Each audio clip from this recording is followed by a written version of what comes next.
Guruprasad ಸ್ವಾಮಿಗಳಿಗೆ Jai.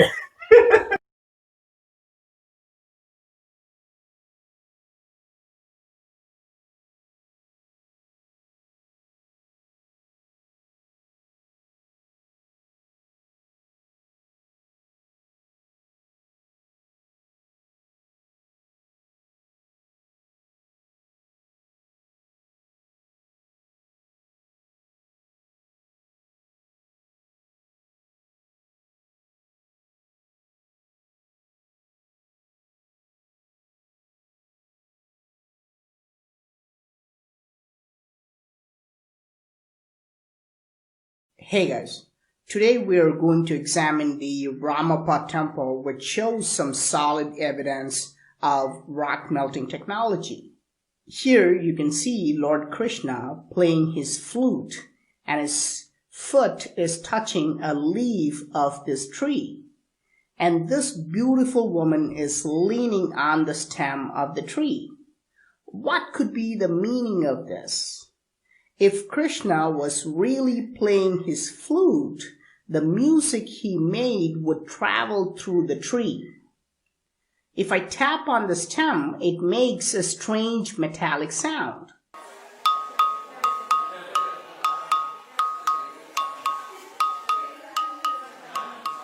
This is made of one solid rock, but yet it makes different sounds when tapped in different parts of the tree stem.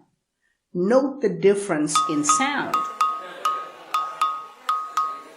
And if you tap on the other areas of the same rock, there is no sound. Of course, this is not a coincidence. The ancient builders clearly wanted us to know that this cylinder makes musical sounds. This is why they carved the symbol of Krishna playing his eternal music. But is the structure a carving?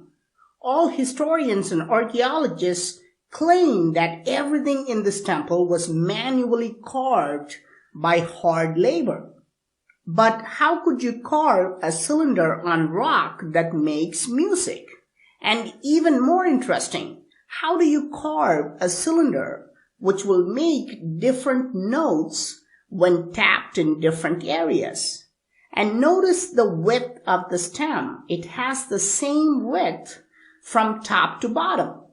The different sounds are not created because of the variation of size or shape. Sculptors and stonemasons confirm that there is no technology today to carve a single rock which can make different sounds when tapped on different areas. But how was such technology used at least 800 years ago in this temple? The only way to create such different sounds is by altering the density of the rock, by melting the rock and molding it into a desired shape. But is it even possible to melt rocks and make it into different shapes? In 2016, University of Buffalo demonstrated something strange. They put rocks in a furnace, heated it to over 2500 degrees Fahrenheit, and made it into a liquid. In fact, nature does it all the time. It throws out liquid lava whenever there's a volcanic eruption. When scientists at University of Buffalo poured this molten rock out, they gathered it into a simple cast made of sand. You can see the molten rock quickly fills up and takes the shape of the cast. This is exactly how we make metallic objects like swords and weapons, for example. Did ancient builders use the same technology of melting rocks and mold them into desired densities? This would be the only way to make it create different sounds in different places.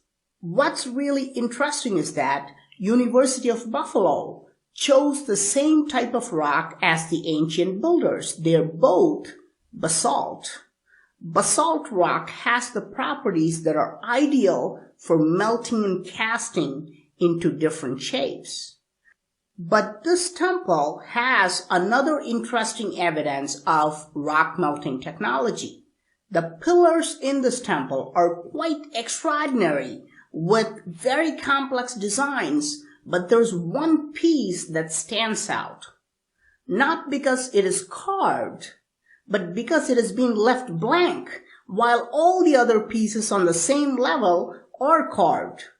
And it shows something very strange. It shows a defect in molding technology. Let's take a closer look at the surface. It has extraordinary polishing, but this surface is not perfectly flat. To understand this, you have to examine it by looking at it from a lower angle. The surface has a curvature with a concave defect on it. This is why it looks bent out of shape like a piece of plastic. It is impossible to make such a smooth concave cut on rocks with manual tools or even electric saw, and it cannot be accomplished by hand polishing. This is a common defect caused in molding process. This is called warping. When we mold objects, the liquid sometimes will cool at different rates in different places. This will cause the object to become bent out of shape. And this is exactly what happened here. This was a defect made while melting and cooling the rock. The ancient builders recognized that this was a defective piece. This is why they did not carve anything on it. Now, remember, I showed you the floating rocks which were used on the tower of this temple. These bricks were created by heating mud to a very high temperature and adding other ingredients to make them lightweight. You can click on the top right corner of this video to see it. From all these evidences, we can clearly see that ancient builders were using rock melting technology.